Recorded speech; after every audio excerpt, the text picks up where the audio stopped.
तर आपण पाहतोय या ठिकाणी संजय राऊत सुद्धा उपस्थित आहेत, यासह अंबादास दानवे आहेत, बाळा नंदगावकर आहेत आणि एकूणच मनसेचे आणि शिवसेनेचे कार्यकर्ते इथे उपस्थित आहेत। आणि या सगळ्यांच्या समोर राज ठाकरे आणि उद्धव ठाकरे यांची ही भेट आपण पाहतोय।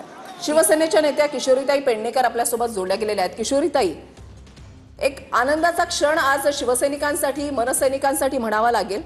राज ठाकरे हे मनसे पक्षाच्या स्थापनेनंतर पहिल्यांदाच मातोश्रीवर येत उद्धव ठाकरे यांना वाढदिवसाच्या शुभेच्छा देत आहेत।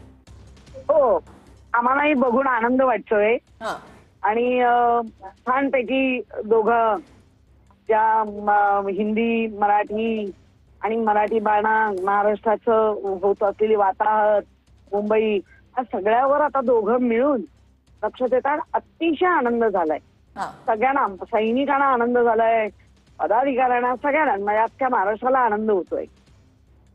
किशोरीताई, अमित ठाकरे यांच्या लग्नाच्या निमित्तानं पत्रिका देण्यासाठी राज ठाकरे हे मातोश्रीवर आलेले होते आणि आज इतक्या वर्षानंतर ज्यावेळेला उद्धव ठाकरे यांच्या वाढदिवसाच्या निमित्तानं त्यांना शुभेच्छा देण्यासाठी राज ठाकरे स्वतः येतात त्यावेळेला साहजिकच एक वेगळी चर्चा सुरू होते।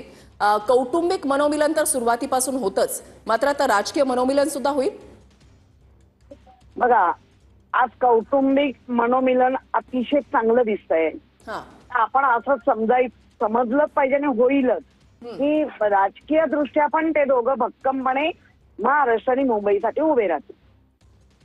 बाळा नांदगावकरांचं एक वक्तव्य आठवत आहे, ज्यावेळेला वरळी डोममध्ये सभा झालेली होती, मराठीच्या मुद्द्यावर दोन्ही भाऊ एकाच मंचावर आलेले होते, त्यावेळेला बाळा नांदगावकरांनी म्हटलेलं होतं की याच दिवसासाठी केला होता अट्टहास। असं वाटतंय का तुम्हाला, म्हणजे आजची ही क्षण पाहून?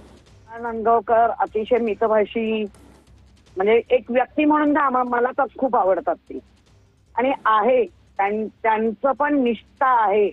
किती चित्तांतर घडली तरी त्यांनी त्यांच्या मित्राला किंवा त्यांच्या पक्षप्रमुखाला धोका नाही दिला, असं हे बाळा नांदगावकर व्यक्तिमत्व आहे। आता इतरांना त्याच्यात ते वाईटच दिसणार आहे सगळं, आम्ही त्याची पर्वा नाही करत, आम्ही नेहमीच चांगलं हे केलेलं आहे। आणि आज उद्धवजी आणि राजजी एकत्र येऊन हे करतायत वाढदिवसाचं सेलिब्रेशन, छान वाटलंय। नक्कीच, धन्यवाद पेडणेकरजी, तुम्ही आमच्याशी या संदर्भात सविस्तर संवाद साधण्यासाठी तुमची